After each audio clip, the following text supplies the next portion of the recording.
વાપીથી વધુ સમાચાર આવી રહ્યા છે। જાહેર રોડ ઉપર ચાલતી વખતે મોબાઈલમાં વ્યસ્ત ન રહેતા વલસાડના ઉમરગામમાં બનેલો આ બનાવ એ તમામ લોકો માટે ચેતવણીરૂપ કિસ્સો છે। ઉમરગામમાં મોબાઈલ સ્નેચરોનો તરખાટ વધી રહ્યો છે। જીઆઈડીસી કોલોની વિસ્તારમાં મોબાઈલ ચોરોનો આતંક સામે આવી રહ્યો છે। રસ્તા જ પરથી પસાર થયેલા યુવકના હાથમાંથી તેઓએ મોબાઈલ છીનવી બાઇક સવાર બે શખ્સો ત્યાંથી ફરાર થયા, જે ઘટનાના આ સીસીટીવી આપને બતાવી રહ્યા છે। સતત ધમધમતા રોડ પર લોકોની અવરજવરની વચ્ચે યુવકના હાથમાંથી આ પ્રકારે તેઓ મોબાઈલ છીનવીને ભાગી ગયા। સમગ્ર ઘટના સીસીટીવીમાં કેદ થઈ ત્યારે આ લોકોને કાયદાનો કોઈ ભય નથી રહ્યો તે સ્પષ્ટ થઈ રહ્યું છે।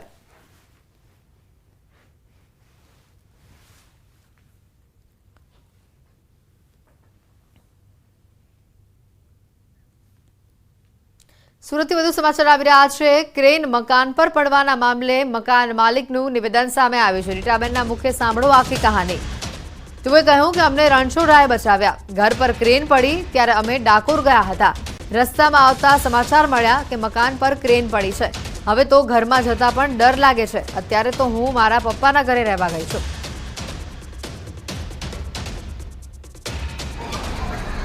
બેદરકારીને લઈને જે ઘટના બની છે તેને લઈને જે મકાન ઉપર ક્રેન પડી છે, મકાન હવે રહેવા લાયક રહ્યું નથી। મકાનના માલિકો બહાર હતા, જેને લઈને મોટી દુર્ઘટના ટળી છે। મકાનના માલિક આપણી સાથે છે, આપણે સીધા પહેલાં એમની સાથે વાત કરીશું શું કેવું છે અને કયા પ્રકારની આ ઘટના છે। આપણી સાથે મકાન માલિક છે। બેન, પહેલાં તો આપનું નામ? રીટાબેન દેસાઈ। રીટાબેન, આ મકાનમાં રહો છો, આ ઘટના બની, ક્યાં હતા, હવે શું કહો છો અને ક્યાં રહો છો? એમાં એવું છે કે હું તો અહીંયા જ રહેતી હતી। અફવાઓ અત્યારે મને એવી સાંભળવા માંડી, ઘણા એવું કહે છે કે આ લોકો અહીંયા રહેતા જ નથી, કોઈ ઘર બંધ હતું। ઘર બંધ નહોતું, 10 વર્ષથી હું અહીંયા રહું છું। કાલે સવારે 9 વાગ્યા સુધી હું ઘરે હતી। ઘરમાં કચરા પોતા બધું વાસણ બધું કરાવી અને 9 વાગે હું મારા હસબન્ડ જોડે ડાકોર ગયેલી, વડોદરા ગઈ હતી। અને ત્યાંથી અમે રિટર્ન આવતા હતા 5 વાગે, એટલે સીધું અમારી નીચે જે મેં ભાડું બેનના રહેવા માટે ઘર આપેલું છે ને, એ બેનનો ફોન આવ્યો કે રીટાબેન ઘર પડ્યું। મેં તો હું વાત કરો છો? એટલે મને સીધો પેટમાં ફાળ પડી। એટલે મેં કઈ રીતે? તો કે આ લોકો ક્રેન ચડાવતા હતા એટલે આખી ક્રેન આપણા મકાન ઉપર આવી છે અને કે આગળનો આખો ભાગ તૂટી ગયો છે એમ। એટલે પછી અમને બધા એનો ફોન મૂક્યો એટલે એક ધારા કન્ટિન્યુ બધાના ફોન આવવા માંડ્યા। એટલે અમને સીધી ફાળ પડી કે હવે પતી ગયું હશે। અને ખરેખર અમે તો બહુ ટ્રાય કરી કે અમે જલ્દી ઘરે પહોંચીએ, પણ ટ્રાફિકને વરસાદને એટલું હતું, અમે 9 વાગે ઘરે પહોંચ્યા। અને ઘરે આવ્યા પછી જોયું ને તો આખું મકાન ત્રાસું થઈ ગયેલું છે। અને આ ઘરમાં રહેવા જવા જેવું છે પણ નહીં। અને અમે ખાલી અમારા જે કિંમતી વસ્તુ લેવા જવી છે ને તો બી અમને બીક લાગે છે અંદર। એટલે અમે આ લોકોની અધિકારીઓની વેઇટ કરીએ છીએ કે એ લોકો આવે અને એન્જિનિયરોને લઈ અને એ લોકો એમ કહે કે ભાઈ અંદર તમે જાઓ, કંઈ વાંધો નહીં આવે તો જ અમારે અંદર જવાનું છે, નહીં તો એ બધું અમારે રિસ્ક ઉપર જ છે અત્યારે। રીટાબેન, તમારા પરિવારમાં બાળકો યુએસએ એનઆરઆઈ છે અને આ મકાન આ પરિસ્થિતિ છે, છતાં મકાન અત્યારે ક્યાં છો? અત્યારે તો હું મારા પપ્પાને ત્યાં છું। હવે અત્યારે આજની રાત હું ક્યાં છું એ મને નથી ખબર। અને બાજુવાળાના કપડાં લઈને પહેરેલા છે અમે બંને જણાએ। અને મારા છોકરાઓ ગયા ને 3 દિવસ જ થયા। જો આ 3 દિવસ પહેલાં બન્યું હોત તો કદાચ અમે 3 મા દીકરો ન હોત, કેમ કે મારા હસબન્ડ તો સમજી લો ઓફિસે હોય, અમે 3 મા દીકરો જ ઘરે હોઈએ ને। અને અમારી બેઠક જ આ છે, અને જે હોલની દિવાલ પડી છે ને એ જ અમારી બેઠક છે। નસીબ કહેવાય કે ભગવાનના દર્શન કરવા ગયા અને બચી ગયા। અને 3 દિવસ પહેલા મારા છોકરાને હું મૂકી આવી, અને કાલે 3જો દિવસ હતો, ઘરે ગમતું નહોતું એટલે મારા હસબન્ડને મને પરાણે લઈ ગયા। મને કહ્યું તું ચાલ, હું નહોતી જતી, પણ ભગવાનને મને બચાવી હશે ને, નહીં તો મારી એ બેઠક છે ભાઈ। 4:30 થી 5:30 હું ત્યાં જ બેઠ્યો, અને બધા, હું નહીં, મારા જેટલા બી ઓળખીતા છે ને બધા મને એમ કહે કે તું તો ત્યાં જ બેઠી કામ કરતી હોય તારું। મેં તો મારા નસીબ કે હું ત્યાં હતી નહીં। અને મારા હસબન્ડ રાત્રે સુરત પહોંચ્યા, આવીને જે ઘટના જોઈ, મકાનની હાલત જોઈ, શું વિચાર્યું? કંઈ નહીં, બસ આંખમાંથી આંસુડા પડી ગયા કે સપનાનો મહેલ તૂટી ગયો। હવે શું? હવે કંઈ નહીં, આ લોકોની વેઇટ કરીએ છીએ। રહેવા લાયક તો રહ્યું નથી, આમાં જવાય એવું જ નથી। અત્યારે મારા પાસપોર્ટ લેવા જવું છે ને મારે, કેમ કે મારે હમણાં 2 મહિના પછી અમેરિકા જવાનું છે। મારા પાસપોર્ટ લેવા જવું તો એમ થાય કેમ જવું એમ। અમે આ લોકોની વેઇટ કરીએ છીએ કે એ લોકો આવે। અધિકારી આવી તમને મળ્યા ખરા? કોઈ મળ્યું પણ નથી અને કોઈ આવ્યું નથી। અમને પૂછ્યું બી નથી કે ભાઈ આ ઘરની આ પરિસ્થિતિ થઈ છે। નીચે આ મારા ભાડૂત ભાઈ રહે છે, પછી મારી કામવાળી બેન રહે છે, એ બધા બિચારા પોતપોતાની રીતે ઘર છોડીને ભાગી ગયા કે ભાઈ રાત્રે જો પડ્યું હોય ને મરી ગયા એના કરતાં બેટર કે કશે જતા રહીએ. રાત્રે એવું થયું રીટાબેન મહેનતના પૈસે ઊભું કરેલું ઘર નીતિ મેન વસ્તુ નીતિ છે. અને મારા હસબન્ડના પરસેવાના પૈસાનું છે. અને અમે કોઈ અરબો ખરબોપતિ નથી, મિલિયનર બિલિયનર નથી, અને કોઈ રાજકારણી નથી કે અમારા ઘરમાં કરપ્શનનો રૂપિયો આવે. મારા ઘરમાં બધો નીતિનો રૂપિયો છે અને સાચી નીતિથી આ ઘર બનાવેલું છે મારું. બિલકુલ રીટાબેન દેસાઈ ઘરમાં ન હતા અને ઘટના બની છે. સદનસીબે તેમનો બચાવ થયો છે, પરિવારનો બચાવ થયો છે. પણ દ્રશ્ય જોઈ શકાય 12 કલાક બાદ પણ ક્રેનથી લઈ જે સ્પાન ચડાવવાનું જે કોઈ વસ્તુ હતી નથી. મકાનની પરિસ્થિતિ એવી છે કે સપનાનો મહેલ તૂટી ગયો હોવાનું વાત કહીને રીટાબેનની આંખમાં પાણી આવી ગયેલા. મુખ્ય સોસાયટીનો જે ગેટ છે એ ગેટ પર હજુ પણ હટાવવામાં નથી આવ્યું. ચોક્કસ સોસાયટીના લોકોને આવવા જવા માટે કામ ચલાવે એક ગેટ બનાવી આપવામાં આવ્યો છે કે બાજુની સોસાયટીની દિવાલ તોડીને ત્યાંથી લોકો અવરજવર કરી શકે. એટલે કે મેટ્રો કોર્પોરેશનના અધિકારીઓ પહોંચી ગયા છે પણ હજુ સુધી 12 કલાક વીતી ગયા છે પણ કામના નામે માત્ર તપાસો ચાલી રહી છે. કારણ કે સારોલી વિસ્તારમાં પણ આ જ પ્રકારે કોલમ કોલેપ્સ થયા પછી હજુ પણ એ કોલમ ઉતારવાની કામગીરી નથી કરી. હું એકવાર અંદરના દ્રશ્ય થોડા બતાવવાનો પ્રયાસ કરીશ કે કયા પ્રકારની પરિસ્થિતિ છે. કારણ કે જો આ બેન જે જગ્યા પર બેસે છે તેની જ દિવાલ તૂટી ગઈ છે. જો કદાચ આ બેન ઘરમાં હોત તો કાલે ચોક્કસ તેમનું મૃત્યુ થાય. પરિવાર સાથે તેઓ ત્યાં જ બેસતા હોય છે. દીકરાઓ 3 દિવસ પહેલાં જ USA જતા રહ્યા હતા અને પતિ સાથે તેઓ ગઈકાલે ભગવાનને મળવા ગયા. સવારે 10 વાગ્યા સુધીમાં 3 જિલ્લા સાવધાન. નર્મદા, છોટાઉદેપુર અને ભાવનગરમાં વરસાદનું છે રેડ એલર્ટ. અમદાવાદ સહિત 20 જિલ્લામાં ઓરેન્જ એલર્ટ જાહેર. આજે ઉત્તર દક્ષિણ ગુજરાત અને સૌરાષ્ટ્રમાં ભારે વરસાદની છે આગાહી. 3 દિવસ થંડરસ્ટોર્મ એક્ટિવિટી. માછીમારોને દરિયો ન ખેડવાની અપાઈ છે સૂચના. 26 અને 27 ઓગસ્ટે મેઘરાજા સૌરાષ્ટ્રમાં ભૂક્કા બોલાવશે. સુરેન્દ્રનગર, અમરેલી, ભાવનગર, ગીર સોમનાથમાં થઈ શકે છે અનરાધાર વરસાદ. બોટાદ, પોરબંદર, જૂનાગઢ, દ્વારકામાં પણ ભારે વરસાદની છે આગાહી. હવામાન નિષ્ણાત નંબરલાલ પટેલની મોટી આગાહી. 24 થી 27 ઓગસ્ટ ગુજરાતમાં થશે અનરાધાર વરસાદ. ડાંગ, વલસાડમાં ભારે વરસાદની છે શક્યતા. સુરત, ભરૂચમાં પણ થશે ધોધમાર વરસાદ. કેટલાક ભાગોમાં 10 ઇંચ જેટલો વરસાદ પડી શકે. ઉત્તર પૂર્વ ગુજરાતમાં મેઘરાજા કરશે જમાવટ. પંચમહાલ, વડોદરામાં પડી શકે છે 3 થી 4 ઇંચ વરસાદ. તો કેટલાક વિસ્તારોમાં 6 થી 8 ઇંચ વરસાદની છે આગાહી. ઓગસ્ટના અંતમાં રાજ્યમાં ભૂક્કા બોલાવશે વરસાદ. હવામાન નિષ્ણાંત પરેશ ગોસ્વામીએ કરી જોરદાર આગાહી. મોટાભાગના વિસ્તારોમાં 10 ઇંચથી વધુ વરસાદની છે શક્યતા. બંગાળની ખાડીનું લો પ્રેશર ગુજરાત તરફ વધી રહ્યું છે આગળ. 3 દિવસ સૌરાષ્ટ્ર અને દક્ષિણ ગુજરાતના દરિયા કિનારાના વિસ્તારોમાં સારો વરસાદ પડવાનું પરેશ ગોસ્વામીનું અનુમાન. સાયક્લોનિક સર્ક્યુલેશન હાલ ખંભાતના અખાત પાસે છે સક્રિય. મધ્યપ્રદેશના બડવાનીમાં આકાશી આફત. નદીમાં પાણીના પ્રચંડ પ્રવાહમાં તણાયું ટ્રેક્ટર. ડ્રાઈવરે ટ્રોલીમાંથી કૂદીને જીવ બચાવતા જોવા મળ્યા. નદીમાં રેતી ભરતી વખતે બની આ ઘટના. મધ્યપ્રદેશના બડવાનીમાં લોકો જીવના જોખમે રસ્તો પસાર કરવા મજબૂર. રસ્તા પર પાણીના પ્રવાહમાં બાઇક ચાલકો ફસાયા. મુસાફરોથી ભરેલું એક વાહન નદીમાંથી પસાર થતું જોવા મળ્યું. સોશિયલ મીડિયા પર વિડીયો થયો વાયરલ. બાંગ્લાદેશમાં આકાશી આફતનો કહેર. ધોધમાર વરસાદ અને ભૂસ્ખલનથી લોકોના જીવ જોખમમાં મુકાયા. માસૂમ બાળકો સહિત અનેક લોકો પૂરમાં ફસાયા. બાંગ્લાદેશમાં પૂરના હચમચાવી દેતા દ્રશ્યો સામે આવ્યા. બાંગ્લાદેશમાં અનરાધાર આફત. રસ્તા પર નદી જેવા દ્રશ્યો સર્જાયા. પાણીના ધસમસતા પ્રવાહના કારણે અનેક રસ્તાના ધોવાયા. રસ્તાઓ નદી બનતા વાહન વ્યવહાર થયો ઠપ. આખું બાંગ્લાદેશ પૂરમાં ડૂબ્યું. આકાશી આફતે તબાહી મચાવી. પૂરના ધસમસતા પાણી આવતા લોકોના જીવ જોખમમાં મુકાયા. બાંગ્લાદેશમાં આવેલી તબાહીનો વિડીયો થયો વાયરલ. બાંગ્લાદેશમાં મેઘતાંડવ બાદ નદીઓ બની છે ગાંડીતુર. પાણીના ધસમસતા પ્રવાહનો ચોંકાવનારો વિડીયો સામે આવ્યો. અનેક વિસ્તારોમાં છે એલર્ટ.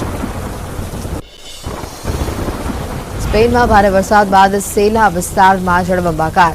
કોતરોમાં પાણીનો ધસમસતો પ્રવાહ જોવા મળ્યો. કોતરોમાં પાણીના પ્રચંડ પ્રવાહનો વિડીયો પણ સામે આવ્યો.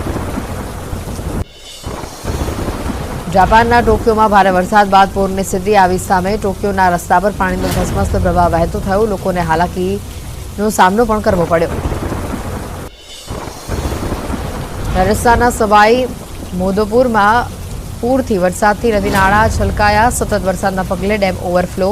પાણી જોરદાર પ્રવાહમાં કેટલાક યુવાનો જીવના જોખમે મોજ મસ્તી કરતા પણ જોવા મળ્યા. સવાઈ માધોપુરમાં મુશળધાર વરસાદના કારણે શહેરના બજારો બેટમાં ફેરવાયા અને દુકાનોમાં પાણી ઘૂસી જતા દુકાનદારોને પણ મુશ્કેલીનો સામનો કરવો પડ્યો. મુખ્ય માર્ગ પર પાણી ભરાતા ખોરવાયો વાહન વ્યવહાર. બિહાર અને ઝારખંડની સરહદે આવેલા કોડરોમાં વરસાદે ફરી એકવાર તબાહી મચાવી. વરસાદી પાણી લોકોના ઘરોમાં ઘૂસી જતા સમગ્ર વિસ્તારમાં પૂરની સ્થિતિ સર્જાઈ. પૂરના કારણે 30 થી 40 પરિવારો પ્રભાવિત થયા. વહીવટીતંત્રને રાહત અને બચાવ કામગીરી હાથ ધરી. હિમાચલ પ્રદેશના મંડીમાં આવેલી વ્યાસ નદીમાં પૂરની સ્થિતિ યથાવત. પૂરના કારણે ગામોનો રસ્તો સંપૂર્ણપણે ધોવાયો. ગામ લોકો જીવના જોખમે રસ્તો પસાર કરવા મજબૂર. મધ્યપ્રદેશના મોરેનામાં પગરા ડેમ ઓવરફ્લો થયો. સારા વરસાદના કારણે 10 વર્ષ બાદ ડેમ ઓવરફ્લો. ડેમના દરવાજા ખોલાતા નીચાણવાળા વિસ્તારોને કરાયા એલર્ટ. શ્યોપુર, શિવપુરી, વિજયપુર અને પહાડગઢ વિસ્તારમાં વરસાદના કારણે ડેમમાં પાણીની ભારે માત્રામાં જોવા મળી આવક. રાજસ્થાનના ધોલપુર જિલ્લાનો સૌથી મોટો પાર્વતી ડેમ સંપૂર્ણ ભરાયો. જિલ્લાના કરૌલી અને ડાંગ વિસ્તારમાંથી પાણીની આવક વધુ હોવાથી સિંચાઈ વિભાગે પાર્વતી ડેમના 4 દરવાજા ખોલી ક્યુસેક પાણી પાર્વતી નદીમાં છોડ્યું. ઉત્તરાખંડમાં વરસાદ બાદ પહાડો પર ઠેર ઠેર ભૂસ્ખલન. ચમોલીમાં ભૂસ્ખલનનો ખતરનાક વિડીયો સામે આવ્યો. કર્ણપ્રયાગ માર્ગ પર અચાનક અડધો પહાડ તૂટીને રસ્તા પર આવી પડ્યો. ઉત્તરાખંડમાં લેન્ડસ્લાઇડની ઘટના વધી. થલ મુનશિયારી રોડ પર ટેકરી પરથી એક મોટો પથ્થર નીચે પડ્યો. ઊંચી ટેકરી પરથી પથ્થર સીધો નીચે નદીમાં પડ્યો. સદનસીબે રસ્તા પર કોઈ જાનહાનિ થઈ નથી. છોટાઉદેપુરમાં ડુંગર વિસ્તારની મેણ નદી પર પુલના અભાવે લોકો પરેશાન. ધસમસતા પ્રવાહમાં જીવના જોખમે લોકો પસાર થવા મજબૂર. બાઇક ચાલકનો વિડીયો થયો વાયરલ.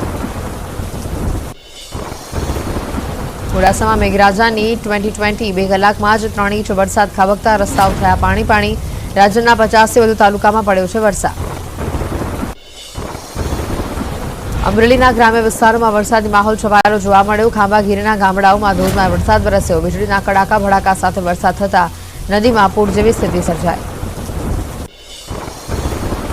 અનરાધાર વરસાદ અરવલ્લીમાં જળબંબાકારની સ્થિતિ સર્જી. ધોધમાર વરસાદના કારણે મોડાસાની દ્વારકાપુરીમાં ફરી પાણી ભરાયા. 1 ઇંચ વરસાદમાં જ મુખ્ય રસ્તાઓ પાણીમાં ગરકાવ. અમરેલીના વડિયા પંથકમાં ધોધમાર વરસાદ બાદ રાતોડી નદીમાં આવ્યું પૂર. ચેકડેમમાં ગાબડું પડતા ખેડૂતોએ વિડીયો કર્યો વાયરલ. સતત બીજા વર્ષે ચેકડેમમાં ગાબડું પડ્યું હોવાનો સ્થાનિકોનો છે દાવો. અમદાવાદમાં સામાન્ય વરસાદે ખોલી તંત્રની પોલ. ચાણક્યપુરી, ઘાટલોડિયા સહિતના વિસ્તારો થયા હતા જળમગ્ન. મુખ્ય માર્ગો પર ઘૂંટણસમાં પાણી ભરાતા નદી જેવા દ્રશ્યો સર્જાયા.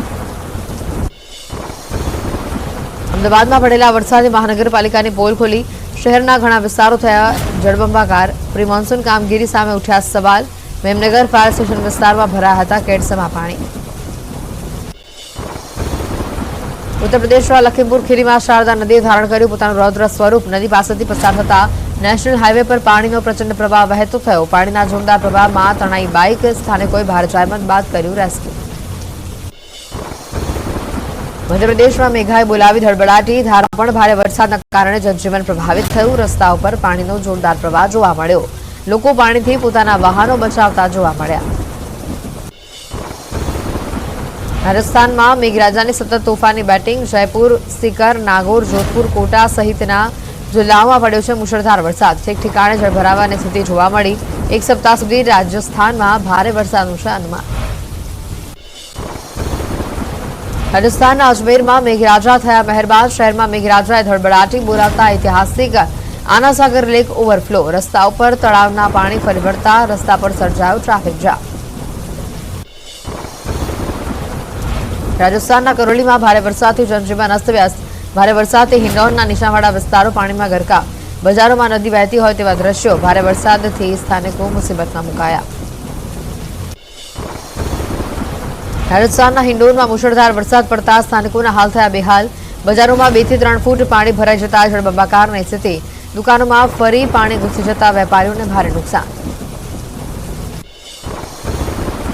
તમિલનાડુમાં વેલ્લોર જિલ્લામાં મેઘરાજા હેત વરસાદતા અગરમ નદીમાં પૂર આવ્યું. ચિન્નાસેરી ચેકડેમ ઓવરફ્લો. જિલ્લાના નાના મોટા 15 ચેકડેમ અને તળાવો થયા ઓવરફ્લો. તમિલનાડુના કરૂર જિલ્લાના આસપાસના વિસ્તારોમાં મુશળધાર વરસાદ. રત્નાકૃષ્ણ મંદિરના પગથિયા પર ધોધની જેમ વહેતા થયા પાણી. ભારે વરસાદ પડતા રસ્તા પાણીમાં ગરકાવ.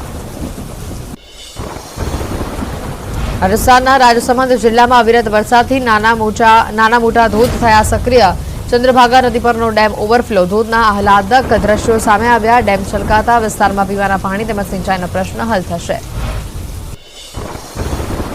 ત્રિપુરામાં આભ ફાટ્યું. ધોધમાર વરસાદ થતા અનેક વિસ્તારોમાં જળબંબાકારની સ્થિતિ. ત્રિપુરામાં 7 લોકોએ જીવ ગુમાવ્યો. વરસાદે મચાવેલી તબાહીનો આકાશી નજારો સામે આવ્યો. ત્રિપુરાના અગરતલામાં જળબંબાકાર. સીએમ માણિક સહાયે લીધી અસરગ્રસ્ત વિસ્તારની મુલાકાત. અનેક વિસ્તારોમાં ગોઠણસમાં પાણી ભરાતા જનજીવન થયું ઠપ. ત્રિપુરામાં ભારે વરસાદની વચ્ચે તંત્ર આવ્યું એક્શનમાં. અગરતલામાં રાહત અને બચાવ માટે એનડીઆરએફની ટીમ તૈનાત. અસરગ્રસ્ત વિસ્તારોમાં એનડીઆરએફના જવાનો કરી રહ્યા છે બચાવ કામગીરી.